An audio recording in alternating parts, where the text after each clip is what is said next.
Hello the students, कैसे हैं आप सब लोग। मैं मोइन पठान एक बार फिर से आप सब लोगों के सामने। और आज हम लोग करने जाने वाले हैं क्या। आज हम लोग आगाज करने वाले हैं हमारे आगाज बैच का। और आज हम लोग स्टार्ट करने वाले हैं हमारी सबसे पहली क्लास। आप सबका स्वागत करता हूं मैं CUET अड्डा 24/7 पर, जो कि आप लोगों को लेकर आता है बहुत सारी न्यूज़, बहुत सारे करंट अफेयर्स, बहुत सारा जीके, बहुत सारे एजुकेशन रिलेटेड वीडियोस, बहुत सारे हर सब्जेक्ट की वीडियोस। और आप सबकी हेल्प करता है आपके मार्क्स को रेज करने में और आपका CUET का एग्जाम क्लियर करने में। तो क्या आप सब लोग रेडी है? और अगर है रेडी तो फटाफट फटाफट फटाफट से लाइक शेयर सब्सक्राइब करिए। और आइए आज स्टार्ट करते हैं हम लोग आज अपना सबसे पहला चैप्टर बुक 1 का, जिसका नाम है द कोल्ड वॉर एरा। ये वाला चैप्टर आप लोगों को आपके CUET के एग्जाम में भी हेल्प करेगा और उसके साथ साथ आपको आपके बोर्ड्स एग्जाम में भी हेल्प करेगा। ठीक है। बुक 1 क्यों उठाई मैंने सबसे पहले? तो बुक 1 उठाने का जो आइडिया था मेरा, वो इस वजह से था कि बुक 1 से बच्चों को डर लगता है थोड़ा सा, क्योंकि वर्ल्ड पॉलिटिक्स है इसमें। तो सबसे इजी बुक लगती है मुझे, है ना। इंडियन पॉलिटिक्स जैसी है वैसी ही वर्ल्ड पॉलिटिक्स है। बस ये है कि थोड़ी थोड़ी चीज़ें हम लोगों को समझनी पड़ेगी, थोड़े थोड़े नए नाम है जो याद करने पड़ेंगे। लेकिन अगर आप लोग मेरे साथ चलते जाएंगे तो आप लोगों को बड़ा ही ईजी लगने वाला है ये। बिना टाइम वेस्ट करे अपन स्टार्ट कर रहे हैं हमारा चैप्टर और इसका पहला एपिसोड या पहला क्लास, जिसका नाम है इंट्रोडक्शन। और हम लोग एक टॉपिक भी देखने वाले हैं क्यूबन मिसाइल क्राइसिस का। तो हम लोग स्टार्ट करते हैं cold war era. Cold war era के बारे में देखते हैं और क्या क्या पढ़ने वाले हम लोग इसमें। तो ये बोल रहा है कि क्या क्या कंटेंट है इसमें कोल्ड वॉर में और क्या क्या चीज़ें रहने वाली है, सारी की सारी चीज़ें हम लोग चेक करते हैं। सबसे पहली चीज़, कोल्ड वॉर का मतलब क्या है पहले ये समझते हैं हम लोग। है क्या चीज़ कोल्ड वॉर, है ना। तो कोल्ड वॉर कुछ नहीं है। अगर हम लोग बात करें हॉट वॉर क्या होता है, हॉट वॉर का मतलब है कि एक देश है, दूसरा देश है और दो दो देश आपस में लड़ रहे हैं, तो इसको अपन क्या बोल रहे हैं? हॉट वॉर बोलेंगे। कोल्ड वॉर का मतलब क्या होता है? कोल्ड वॉर का मतलब ये दोनों आपस में लड़ नहीं रहे। अब क्वेश्चन ये है कि सर ये दोनों है कौन, है ना, और क्या क्या होने वाला है। तो वो सारी की सारी चीज़ हम लोग इस वीडियो में देखने वाले हैं। और आप लोग क्या करना, रेगुलर रहना क्लासेस में। और कल लाइव भी आऊँगा मैं, तो उसके अकॉर्डिंग अपन सारी की सारी चीज़ें करते जाएंगे। देखिए क्या बोल रहा है, क्या क्या करने वाले इस चैप्टर में हम लोग कंटेंट पढ़ने वाले। Understanding the cold war is very important. अब कोल्ड वॉर चैप्टर का नाम है, तो जब तक कोल्ड वॉर को नहीं समझेंगे हम लोग, तब तक इस चैप्टर में हम लोग आगे नहीं बढ़ सकते। उसकी स्टोरी देखेंगे। The end of the cold war is usually seen as the beginning of the contemporary era in the world politics, which is the subject matter of this book. अब देखिए, कंटेम्प्रेरी वर्ल्ड का मतलब क्या होता है? आज का ज़माना, है ना। कोल्ड वॉर जैसे ही खत्म हो जाएगा वैसे ही आज का ज़माना स्टार्ट हो जाएगा। आज का ज़माना हम लोग कह रहे हैं, आज का टाइम पीरियड हम लोग कह रहे हैं 1991 के बाद, है ना। 1991 में कोल्ड वॉर खत्म हो जाएगा। और कोल्ड वॉर खत्म होने के बाद से स्टार्ट हो जाएगा क्या? कोल्ड वॉर खत्म होने के बाद से स्टार्ट हो जाएगा contemporary era, contemporary world start हो जाएगा, है ना। आज का ज़माना, आज की दुनिया स्टार्ट हो जाएगी। और आज की दुनिया में क्या क्या हो रहा है वो भी हम लोग सारी की सारी चीज़ें जैसे जैसे चैप्टर में आगे बढ़ेंगे वैसे वैसे देखते जाएंगे। लेकिन कोल्ड वॉर एक्चुअली में है क्या, कैसे सिचुएशंस थी उसमें, जब तक हम लोग ये नहीं समझेंगे तब तक हम लोग चैप्टर में आगे कैसे बढ़ेंगे, है ना। तब तक हम लोगों को नेक्स्ट चैप्टर कैसे समझ में आएगा। इस वजह से ये वाला चैप्टर करना बहुत ज़्यादा इंपॉर्टेंट है। CUET से रिलेटेड भी बहुत ज़्यादा इंपॉर्टेंट है। आइए देखते हैं क्या क्या है इसमें। तो आगे बढ़ते हैं, थोड़ा सा कोल्ड वॉर समझा देता हूँ मैं आप लोगों को। The end of the second world war led to the rise of 2 major centres of power. अब देखिए क्या हो रहा है। सेकेंड वर्ल्ड वॉर कब का है? सबसे पहले तो ये सुनिए। सेकेंड वर्ल्ड वॉर जो है इसका टाइम पीरियड है 1939 से लेकर 1945 का। सेकेंड वर्ल्ड वॉर का टाइम पीरियड 1939 से लेकर 1945 को दिक्कत, ठीक है। अब ध्यान सुनिए, क्या सेकेंड वर्ल्ड वॉर हुआ क्यों था, है ना, और कौन कौन लड़ रहा था। तो मेन इंपॉर्टेंट चीज पे आते हैं हम लोग, कौन कौन लड़ रहा था सेकेंड वर्ल्ड वॉर में। तो सेकेंड वर्ल्ड वॉर में हमारे पास 2 ग्रुप्स थे। एक ग्रुप का नाम था अलाइड ग्रुप और एक ग्रुप का नाम था एक्सिस ग्रुप। अलाइड और एक्सिस 2 ग्रुप्स है, एक अलाइड ग्रुप एक एक्सिस ग्रुप, और ये आपस में लड़ रहे हैं। सर क्या है ये अलाइड और क्या है ये एक्सिस?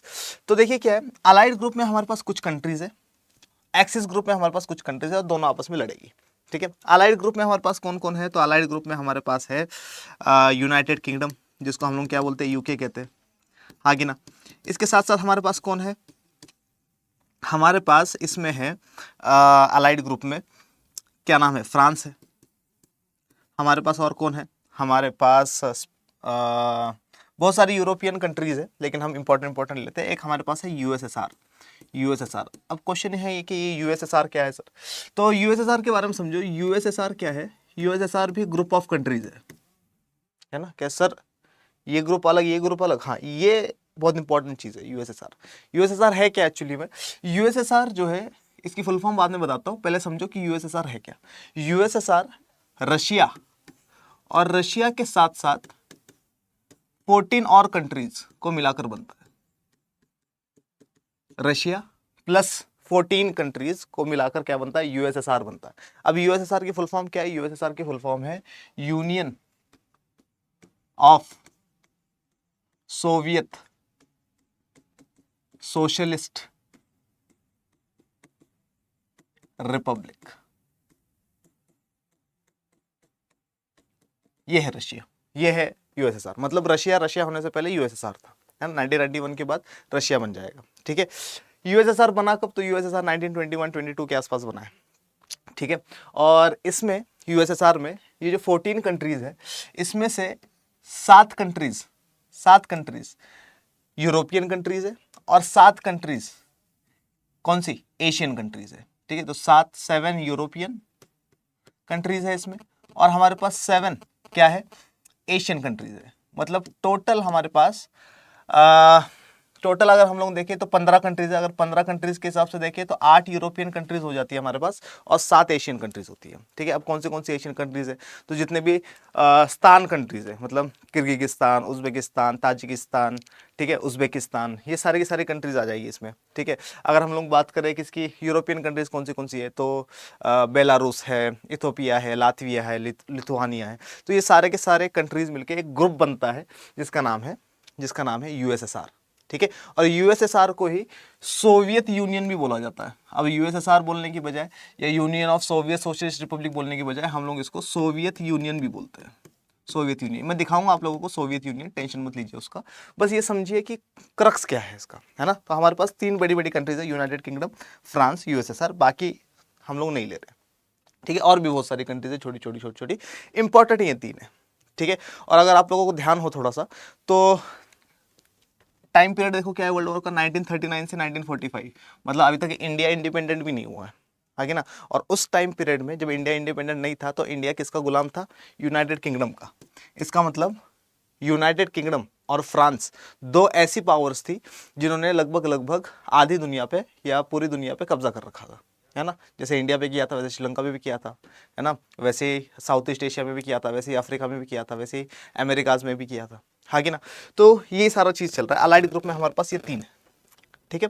एक्सिस ग्रुप में हमारे पास कौन कौन है? एक्सिस ग्रुप में हमारे पास है जर्मनी। एक्सिस ग्रुप में हमारे पास है कौन? स्पेन। एक्सिस ग्रुप में हमारे पास है कौन? इटली और जापान, ठीक है। मेन ले रहे हैं हम लोग दोनों साइड के, ठीक है।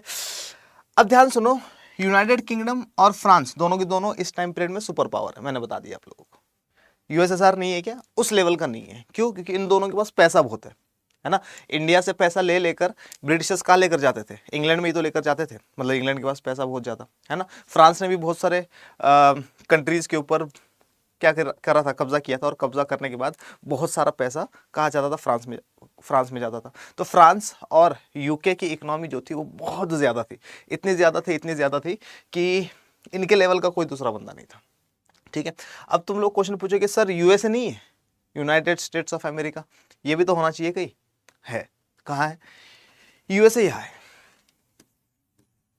कह रहा सर ये क्या मतलब हुआ? यूएसए यहाँ है, किसी ग्रुप में नहीं है, अलाइड ग्रुप में, एक्सिस ग्रुप में है, लेकिन अभी देखेंगे अभी कहाँ है, ठीक है।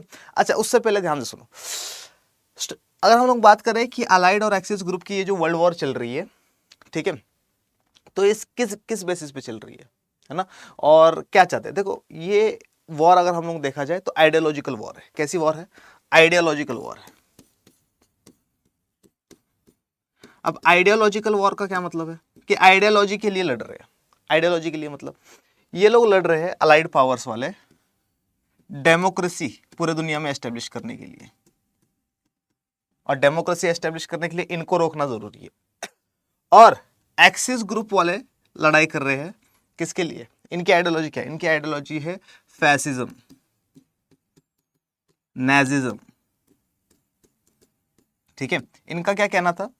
अब अच्छा, फैसिज्म नाजिज्म क्या होता है? एग्जाम्पल के तौर पे आप लोगों ने हिटलर का नाम सुना है? हिटलर का, यहाँ लिख देता हूँ, हिटलर का नाम सुना है? हिटलर कहाँ से बिलोंग करता था? तो हिटलर बिलोंग करता था जर्मनी से। करता था क्या? और अगर जर्मनी से बिलोंग करता था इसका मतलब क्या? इसका मतलब जर्मन का रहने वाला था, है ना। और हिटलर कहता था कि जर्मनी नाजीज लैंड है। क्या लैंड है? Nazis land. और यहाँ पर नाजी के अलावा अगर कोई रहता है ना, लगा लो कि एक तरीके से उसका सरनेम है या उसकी कास्ट है या उसकी क्लास है या उसकी रेस है या क्रीड है, नाजी, ठीक है। ये कहता था कि Germany is Nazis land, Hitler कहता था। और यहाँ पर नाजी के अलावा कोई और रहेगा तो क्या कर दूंगा? मार दूंगा, ठीक है। इसी तरीके से 60 लाख ज्यूज को या यहूदियों को इसने क्या करवा दिया था? मरवा दिया था, ठीक है। और बोला, और फैसिज्म या नाजिज्म की आइडियोलॉजी जो है हिटलर के टाइम पीरियड में जर्मनी में चल रही थी, ठीक है। अब इसमें क्या होता है? इसमें ये लोग कहते हैं कि भैया एक ही कल्चर होना चाहिए हमारे, एक country one culture one leader, ठीक है। ये वाली आइडियोलॉजी थी, ठीक है। और इन लोगों का केस में डेमोक्रेसी वगैरह नहीं मानते थे ये लोग बोलते थे कि भाई नाजी जो है जर्मनी में सबसे ऊंचे पद पे और बाकी सारे जो है वो निचले पद पे है। ये सारी की सारी बातें चल रही थी। अब सीन क्या हुआ कि अलाइड ग्रुप और एक्सिस ग्रुप आपस में लड़ रहा है, ठीक है। इनकी आइडियोलॉजी हम लोगों ने देख ली, ठीक है, इनकी आइडियोलॉजी हम लोगों ने देख ली। अब क्वेश्चन समझो ध्यान से, क्या है क्वेश्चन? मैं आप लोगों से ये कर रहा हूं कि इन दोनों में से स्ट्रांग कौन है? एक्सिस पावर ज्यादा स्ट्रांग है या अलाइड पावर ज्यादा स्ट्रांग है? ठीक है, तो ध्यान से सुनो जो मैं बताना चाह रहा हूं आप लोगों को। एक्सिस पावर ज्यादा स्ट्रांग है इसमें। क्यों? क्योंकि एक्सिस पावर्स के पास ऐसे ऐसे लीडर्स है जो कि इनको हराने में, मतलब इनको आराम से हरा सकते हैं, ठीक है। एग्जाम्पल के तौर पे जर्मनी के पास इस टाइम पीरियड में हिटलर है, ओके। स्पेन के पास इस टाइम पीरियड में है फ्रैंको, ठीक है। जैसा हिटलर जर्मनी में वैसे फ्रैंको स्पेन में, ठीक है, कतई, ठीक है। इटली की बात करें तो इटली में इस टाइम पीरियड में मुसोलिनी है। मुसोलिनी सेम वैसा ही बंदा जैसे हिटलर है, बस हिटलर पॉपुलर ज्यादा हो गया क्योंकि अत्याचार ज्यादा किया, ठीक है। उसी तरीके से फ्रैंको है, उसी तरीके से मुसोलिनी है। और जापान की बात करें तो जापान इस टाइम पीरियड में वर्ल्ड पावर है,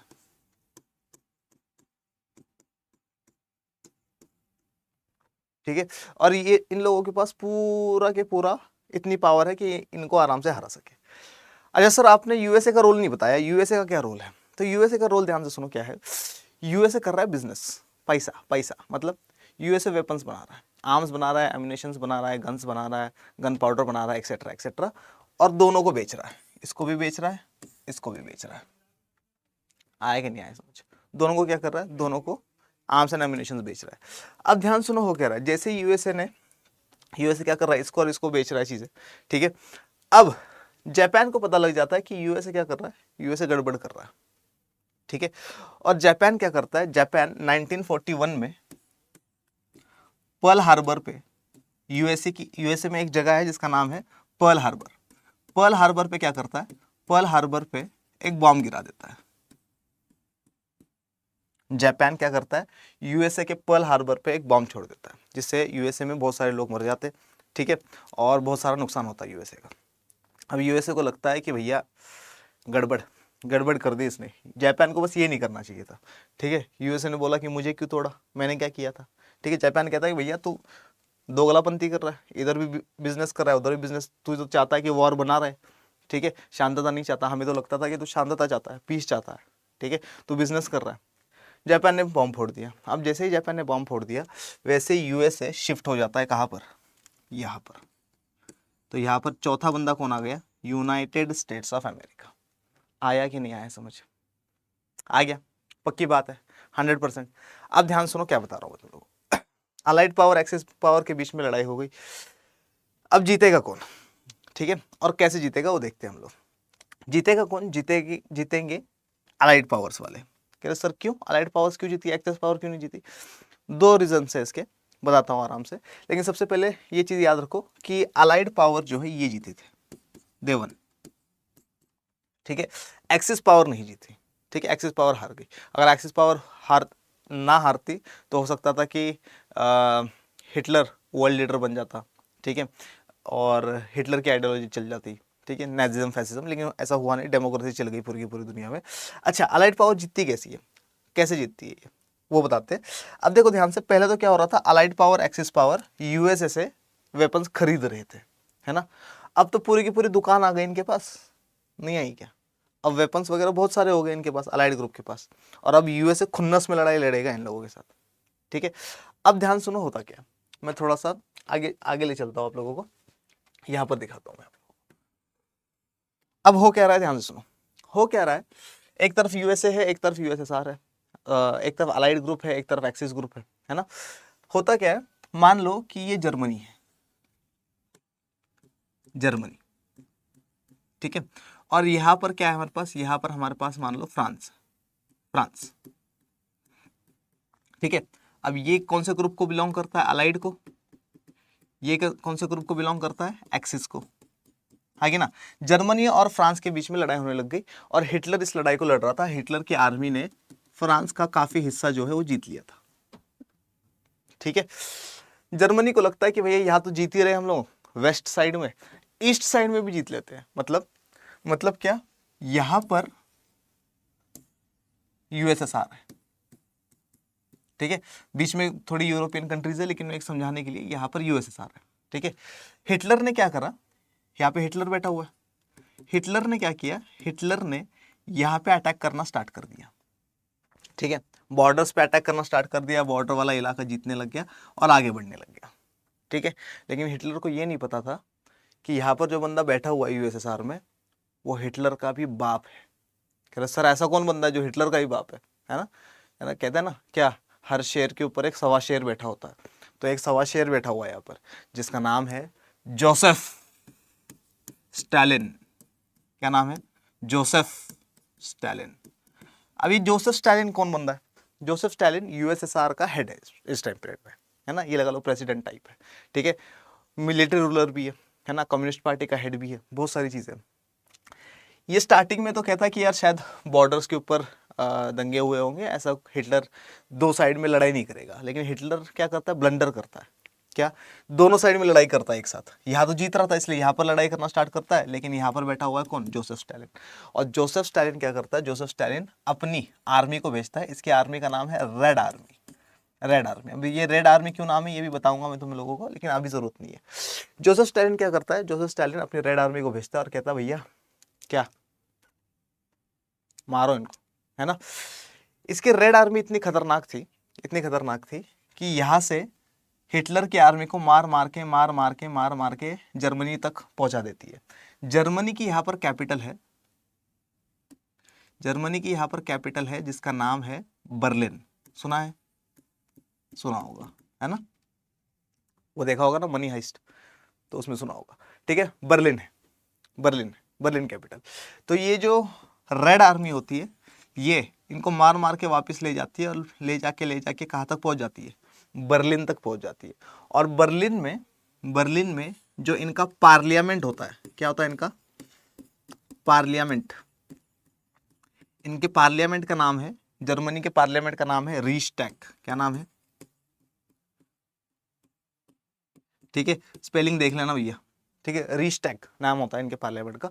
और इनके पार्लियामेंट को क्या करते हैं ये लोग, इनके पार्लियामेंट के ऊपर रेड आर्मी चढ़ जाती है, और क्या करती है, ये मान लो रीस्टैग है, रीस्टैग के ऊपर ये रेड आर्मी चढ़ जाती है और यहाँ पर झंडा लगा देती है, किसका, यूएसएसआर का। किसका झंडा लगा देती है, यूएसएसआर का झंडा लगा देती है। आया कि नहीं आया समझ में।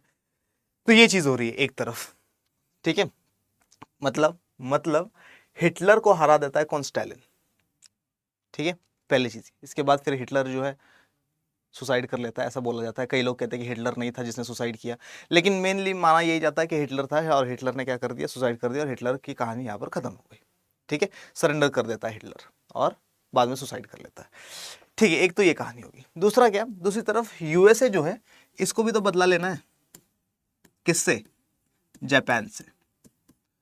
तो यूएसए भी जापान से बदला लेगा। कैसे बदला लेगा यूएसए जापान से, यूएसए जापान से बदला कुछ इस तरीके से लेगा। यूएसए क्या करेगा, यूएसए जापान का इवो लिमा या इवो जिमा, देख लेना, बता दूंगा आगे, इवो जिमा है या लिमा है, नाम का आइलैंड है जापान का, ठीक है। वहां पर लड़ाई करने की सोचता है, लेकिन उससे पहले दो ऐसी चीजें करता है जिससे जापान हो जाता है खत्म। कब करता है? 6 अगस्त 1945। 6 अगस्त 1945 को यूएसए जापान के ऊपर एक बॉम्ब गिरा था, ठीक है। और ये बॉम्ब गिरता है किस पे? हिरोशिमा पे। किस पे? हिरोशिमा पे। सुना होगा ना हिरोशिमा, ठीक है। और इस बॉम्ब का नाम क्या है? इस बॉम्ब का नाम है क्या? Little boy. Little boy. इसका मतलब क्या? इसका मतलब है कि एक बॉम्ब गिरा दिया और ये बॉम्ब न्यूक्लियर एटॉमिक बॉम्ब था, ठीक है, जिससे बहुत ज़्यादा तबाही हो जाती है। लेकिन जापान सुपर पावर है, इतनी जल्दी हार तो मानेगा नहीं। तो यूएसए कहता है कि मेरे पे छोड़ दो, मैं हराऊंगा इसको। कैसे हराऊंगा? 9 अगस्त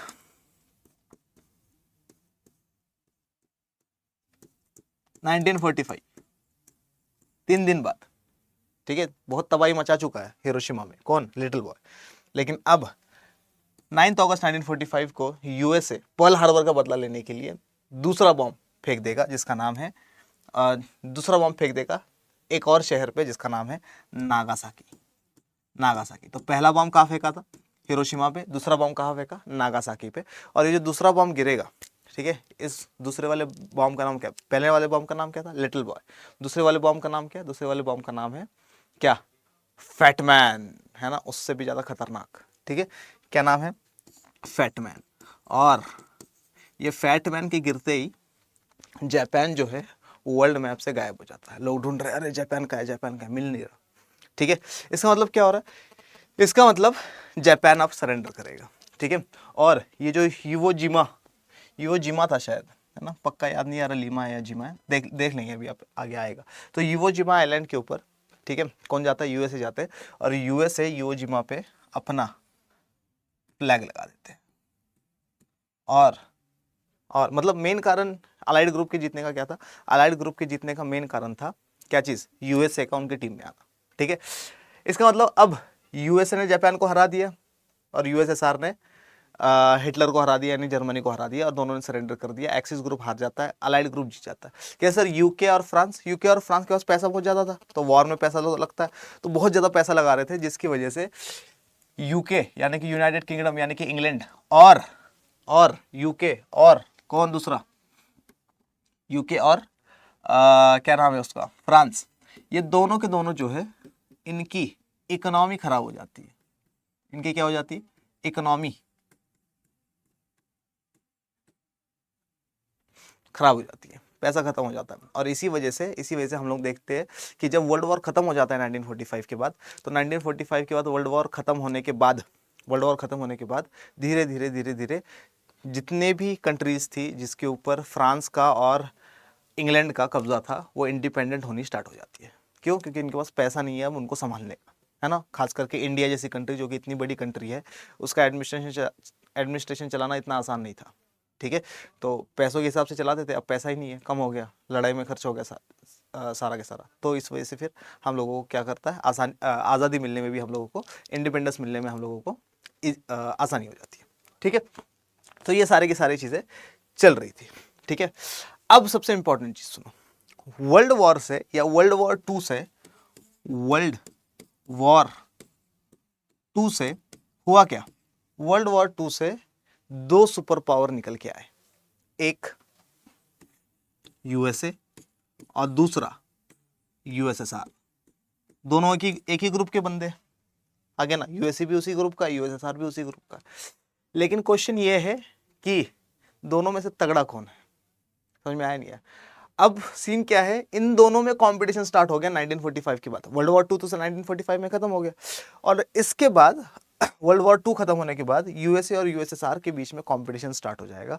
और ये वाला जो कंपटीशन स्टार्ट होगा कि भैया मैं ज़्यादा बड़ा सुपर पावर हूँ या तू ज़्यादा बड़ा सुपर पावर है, ठीक है, मैं बड़े बाप का हूँ या तू बड़े बाप का है, ठीक है। ये कैसे डिसाइड करेंगे ये लोग? आपस में लड़ाई करके। लेकिन आपस में लड़ाई नहीं करेंगे ये लोग, क्यों? क्योंकि एक ग्रुप के थे, ठीक है, उससे कोई फर्क नहीं पड़ता। ये आपस में इसलिए लड़ाई नहीं करेंगे क्योंकि दोनों को पता था कि भैया अगर मैं ताकतवर हूँ तो सामने वाला भी ताकतवर है, अगर मैंने इसको फोड़ दिया तो ये मुझे तोड़ देगा।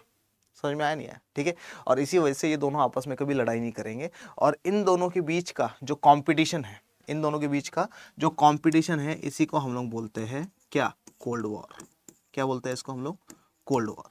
और ये जो कोल्ड वॉर है, कोल्ड वॉर का मतलब क्या है, मतलब यूएसए और यूएसएसआर आपस में compete करते रहेंगे, आपस में क्या करेंगे, compete करेंगे, करते रहेंगे, लेकिन हॉट वॉर नहीं लड़ेंगे। समझ में आ रहा है नहीं आ रहा। और ये कब से कब तक चलेगा, ये जो कोल्ड वॉर है इन लोगों के बीच में 1945 से लेकर 1991 तक चलेगा। ठीक है, 1991 में ये जो कोल्ड वॉर है खत्म हो जाएगा। कैसे खत्म हो जाएगा, क्योंकि यूएसएसआर टूट जाएगा। मैंने बताया था आप लोगों को यूएसएसआर 15 कंट्रीज से मिलकर बना है, जिसमें रशिया सबसे बड़ी कंट्री है और 14 दूसरी कंट्रीज है ना। 7 एशियन कंट्रीज थी, 8 यूरोपियन कंट्रीज थी। उसी हिसाब से ये जो कोल्ड वॉर है ये क्या हो जाएगा, खत्म हो जाएगा 1991 में, क्योंकि सारी कंट्रीज अलग अलग हो जाएगी। ठीक है, 15 कंट्रीज का ग्रुप था, अब ये सारी कंट्रीज अलग हो जाएगी। जैसे अलग हो जाएगी इसका मतलब क्या, इसका मतलब यूएसएसआर ही नहीं बचा। तो यूएसएसआर नहीं बचा तो यूएसए के साथ कंपटीशन कौन करेगा। समझ में आया नहीं है। तो 1991 में कोल्ड वॉर खत्म हो जाएगा। लेकिन कोल्ड वॉर में हुआ क्या क्या था, 1945 से 1991 तक हुआ क्या क्या था, यही हम लोग को इस चैप्टर में पढ़ना है। ठीक है, अब आए थोड़ा सा लाइंस पढ़े। ठीक है, आइए देखते हैं। आई होप कि आप लोगों को ये सारी की सारी चीजें समझ में आ गई होगी। इधर आते हैं, ये हम लोगों ने कर लिया था, ये देखते हैं। देखो क्या बोल रहा है, the end of the second world war led to the rise of 2 major centres of power. ये बोल रहा है कि सेकंड वर्ल्ड वॉर का खत्म होना दो बड़े बड़े पावर्स को क्या करता है, दो बड़े पावर्स का राइज होता है। यहाँ पर कौन सी पावर्स, तो 2 पिक्चर्स अबाउ सिंबलाइज, 2 पिक्चर लगानी थी, एक ही लगा पाया हूँ यहाँ पे, दूसरी भी फोटो थी वो भी दिखाऊंगा मैं आप लोगों को। 2 pictures above symbolise the victory of the US and the USSR in the second world war. ठीक है, इसका मतलब दो कौन सी सुपर पावर्स आई, एक आई US, United States of America, और दूसरी आई कौन सी, यूएसएसआर, यानी कि union of Soviet socialist republic. ठीक है, और ये दोनों के दोनों सुपर पावर क्या करेंगे, ये दोनों के दोनों सुपर पावर अब आपस में कोल्ड वॉर लड़ेंगे। कंपटीशन होगा इनके बीच में, और किस तरह का कंपटीशन होगा वो हम लोग देखने वाले हैं। ठीक है, देखो क्या बोल रहा है, American soldiers raising US flag during the battle of Iwo Japan on 23 February 1945। तो 23 फरवरी 1945 को इवो का बैटल भी जीत जाते ये लोग। हिरोशिमा नागासाकी पे बॉम्ब भी फेंक देते और अपना झंडा लगाते हुए अमेरिकन सोल्जर्स हम लोगों को दिख रहे हैं। इसी तरीके से दूसरी फोटो भी हमारे एनसीईआरटी में बनी हुई है, मैं लाना भूल गया शायद इसमें, तो मैं दिखा दूंगा आप लोगों को जब भी सेकंड क्लास होगी या कल लाइव में दिखा दूंगा आप लोगों को। तो दूसरी वाली जो होगी उसमें क्या होगा, उसमें भी जो सोवियत सोल्जर्स है, मतलब कौन, रेड आर्मी है ना, वो रेड आर्मी वाले क्या करेंगे, रेजिंग द यूएसएसआर फ्लैग। ये लोग यूएसएसआर का फ्लैग लगाएंगे रिचटैग बिल्डिंग पे। रिचटैग बिल्डिंग कौन सी, इनकी पार्लियामेंट है, किसकी, जर्मनी की। तो जर्मनी के पार्लियामेंट में बर्लिन जो कैपिटल थी उसके ऊपर क्या कर देंगे, अपना झंडा लगा देंगे और बोलेंगे कि भैया हम है सुपर पावर। ठीक है, और यहीं पर अलाइड ग्रुप जीत जाएगा और एक्सिस ग्रुप का खात्मा हो जाएगा। ठीक है, चलिए आगे बढ़ते थोड़ा सा आगे बढ़ते देखते हैं और क्या है हमारे पास। ठीक है, अच्छा आगे देखो क्या हो रहा है, डोमिनेंस ऑफ 2 सुपर पावर। अब इसका मतलब क्या, देखो अब हुआ क्या, फ्रांस और यूके जो है इनकी इकोनॉमी कमजोर हो गई है। ठीक है, इनके हाथ में जितनी भी कॉलोनीज थी, जितनी भी कंट्रीज थी जिनके ऊपर ये लोग रूल करते थे, वो सारे के सारे इनके हाथ से छूटने लगी धीरे धीरे 1945 के बाद, है ना, वर्ल्ड वॉर 2 खत्म होने के बाद। लेकिन 2 ऐसी कंट्रीज थी जिन्होंने क्या करा, जिन्होंने इस वर्ल्ड वॉर को जिताया है। एक यूएसए है, दूसरी यूएसएसआर है, और ये दोनों की दोनों कंट्रीज अब सुपर पावर बन के दुनिया के सामने आ रही है। तो यही बता रहा है। तो अब क्या हुआ, दुनिया में 2 सुपर पावर्स का डोमिनेंस हो गया, दबदबा हो गया, है ना। कौन सी, यूएसए और यूएसएसआर, और इन दोनों के बीच का जो कंपटीशन है इसी को हम लोग क्या बोलेंगे, कोल्ड वॉर। आ गया समझ में, पक्की बात है, 100%, कोई दिक्कत। चलिए तो देखते हैं और क्या है। ठीक है, आगे देखिए थोड़ा सा, देखो क्या बोल रहा है, नॉन अलाइन मूवमेंट के बारे में भी हम लोग करने वाले हैं। अच्छा, नॉन अलाइन मूवमेंट करने से पहले कुछ इंपॉर्टेंट चीजें जो मैं आप लोगों को समझाना चाहता हूं। देखिए क्या है, नॉन अलाइन मूवमेंट से पहले एक चीज समझ लीजिए कि हमारे पास ना कुछ वर्ड्स आएंगे जो हम लोगों को याद रखने हैं। एक आएगा हमारे पास यूएसए, है ना। अब यूएसए जो है इसके सपोर्ट में बहुत सारी कंट्रीज आएगी, इसके सपोर्ट में बहुत सारी कंट्रीज आएगी जो इसकी दोस्त बन जाएगी और बोलेगी कि भैया हम तेरे को सपोर्ट करते हैं, तू सुपर पावर है। ठीक है, यूएसएसआर है, यूएसएसआर के सपोर्ट में कुछ कंट्रीज आएगी, और इसकी आइडियोलॉजी को फॉलो करेगी और इसके पास जाएगी और बोलेगी कि भैया हम तेरे को सपोर्ट कर रहे हैं, क्या तू सुपर पावर है, इसको हरा दे। समझ में आ रहा नहीं आ रहा? ठीक है। और ये कंट्रीज कई बार कोशिश करेगी कि ये दोनों आपस में लड़ जाए और एक सुपर पावर मिल जाए दुनिया को। ठीक है, ये कंट्रीज मान रही कि ये ज्यादा ताकतवर है, ये कंट्रीज मान रही कि ये ज्यादा ताकतवर है। कौन ताकतवर है ज्यादा देखेंगे हम लोग चैप्टर में जैसे जैसे आगे बढ़ेंगे, लेकिन दोनों ताकतवर है। ठीक है, ये जो कंट्रीज जो इनको सपोर्ट कर रही है इनको हम लोग बोलेंगे अलाइज। क्या बोलेंगे? अलाइज, दोस्त, है ना, गठबंधन। इनके अलग अलग गठबंधन बनेंगे, इसका अलग ग्रुप बनेगा, इसका अलग ग्रुप बनेगा, जिसको हम लोग आगे डिस्कस करेंगे। लेकिन अभी के लिए इतना ध्यान सुनो। अब ध्यान सुनो, यूएसए और यूएसए की वो कंट्रीज जो किसको सपोर्ट कर रही है, जो सपोर्ट कर रही है यूएसए को, यूएसए की आइडियोलॉजी को, और यूएसए को सुपर पावर देखना चाहती है, इन लोगों को हम लोग बोलते हैं फर्स्ट वर्ल्ड। क्या बोलते हैं हम लोग इनको? फर्स्ट वर्ल्ड बोलते हैं। ठीक है, यूएसएसआर और यूएसएसआर की वो कंट्रीज जो इसको सपोर्ट करती है, इन लोगों को हम लोग बोलते हैं सेकेंड वर्ल्ड। ठीक है, अच्छा, इसी के बीच जब 1945 के बाद कोल्ड वॉर स्टार्ट हुआ, इसी के बीच इंडिया भी आज़ाद हो रहा है। 1947 इंडिया का इंडिपेंडेंस हो जाता है, और इंडिया जो है, इंडिया का इंडिपेंडेंस हो जाता है, और इंडिया जो है वो क्या बनती है, एक नई कंट्री बन के उभरती है। जैसे इंडिया नई कंट्री बनती है, ऐसी बहुत सारी कंट्रीज है जो आज़ाद हो रही है पूरी की पूरी दुनिया में, जिनके ऊपर फ्रांस का और यूके का रूल था, है ना, मतलब कॉलोनीज खत्म होती जा रही है। अब ध्यान सुनो, होता क्या है, जब फर्स्ट वर्ल्ड सेकेंड वर्ल्ड खत्म हो गया, सॉरी फर्स्ट वर्ल्ड और सेकेंड वर्ल्ड बनना स्टार्ट हो गया, इसी टाइम पीरियड में बहुत सारी न्यूली इंडिपेंडेंट कंट्रीज आ रही थी। बहुत सारी न्यूली इंडिपेंडेंट कंट्रीज देखने को मिलती है हम लोगों को, न्यूली इंडिपेंडेंट कंट्रीज देखने को मिलती है हम लोगों को। और ये जो न्यूली इंडिपेंडेंट कंट्रीज है, एग्जाम्पल के तौर पे इंडिया ले लेते हैं, ये लोग क्या हुए, जैसे ये लोग आज़ाद हुए वैसे ही यूएसए और यूएसएसआर वाले लोग इनके पास आए, है ना। यूएसए वाला बोला भैया भैया भैया भैया भैया, क्या मेरे टीम में आ जा, मेरी टीम में, यूएसए की टीम में। यूएसएसआर वाले लोग गए, इसके बाद बोले भैया भैया भैया भैया भैया, क्या मेरी टीम में आ जा, मेरी टीम में। ठीक है, इंडिया बोला देखो भैया ऐसा है, हाथ जुड़वा लो, अभी अभी गुलामी से निकल कर आए, अगर तुम्हारे में से किसी का भी सपोर्ट करेंगे ना तो हमारी कंट्री में तुम्हारी चलेगी, तो हम तुम दोनों का साथ तो नहीं दे रहे। समझ में आया नहीं है? तो बोले क्या कर रहे हो, कह रहे हम अपना नया ग्रुप बना रहे हैं।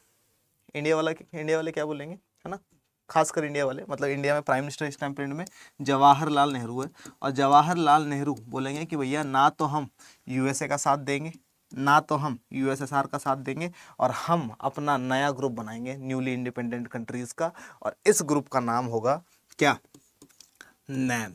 क्या नाम होगा? नैम। नैम का मतलब क्या? The non align movement, non align या नॉन अलाइनमेंट मूवमेंट, एक ही बात है, कुछ भी बोल दो, नैम बनाएंगे। ठीक है, कब बनेगा नैम? करेंगे, सब करेंगे। ठीक है, और ये जो नैम वाली कंट्रीज होगी इनको बोलेंगे हम लोग क्या, थर्ड वर्ल्ड। थर्ड वर्ल्ड आया कि नहीं आया समझ में? बोलो, पक्की बात है 100%। ठीक है, तो ये सारी की सारी चीजें चल रही है। देखो नॉन अलाइन मूवमेंट के बारे में क्या बता रही है, the non align movement as a challenge to the dominance of the two super powers. ठीक है, तो ये किसको चैलेंज कर रहे हैं? ये देखो कुछ भी नहीं है, ये गरीब कंट्रियों का एक ग्रुप है, और ये लोग चैलेंज किसको कर रहे हैं? यूएसए के ग्रुप को और यूएसएसआर के ग्रुप को चैलेंज कर रहे हैं।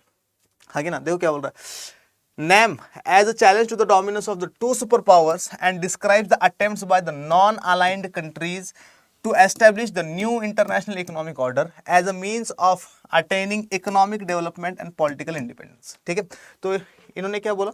इन्होंने बोला कि NAM वाली कंट्रीज ने क्या बोला कि हम लोग क्या कर रहे हैं, हम लोग ना यूएसए के साथ जा रहे, ना यूएसएसआर के साथ जा रहे, और हम लोग क्या कर रहे हैं, खत्म कर रहे हैं किसको, इस कोल्ड वॉर, इस झंझट को। ठीक है, और हम लोग किसी और का गुलाम नहीं बन सकते, हम लोग अपनी नई ग्रुप बना रहे। और इसके साथ साथ इंपॉर्टेंट चीज़ क्या बताई, इसके साथ साथ इंपॉर्टेंट चीज़ बताई कि हम लोग न्यू इंटरनेशनल इकोनॉमिक ऑर्डर बनाएंगे, है ना, अपने हिसाब से चीज़ों को चलाएंगे। ठीक है, ताकि हमें हम अपना इकोनॉमिक डेवलपमेंट कर सके और उसके साथ साथ पॉलिटिकल इंडिपेंडेंस हमें मिले। ठीक है, तो आज हम लोग क्या करते हैं, India and its role in NAM देखेंगे अगले टॉपिक में हम लोग। ठीक है, आशा करता हूँ कि आज वाला जो लेक्चर है आप लोगों को बहुत बहुत बहुत बहुत बहुत बहुत बहुत ज़्यादा पसंद आया होगा। पसंद आया है तो इसको लाइक करिए, शेयर करिए, अपने दोस्तों को दिखाइए, मुझे दिखाइए बहुत बहुत बहुत सारा प्यार, और ऐसे इंपॉर्टेंट वीडियोज़ लेकर आपके पास रोज़ बरोज़ मैं आता रहूँगा। तब तक के लिए मोइन पठान आप सबसे कहता है जय हिंद।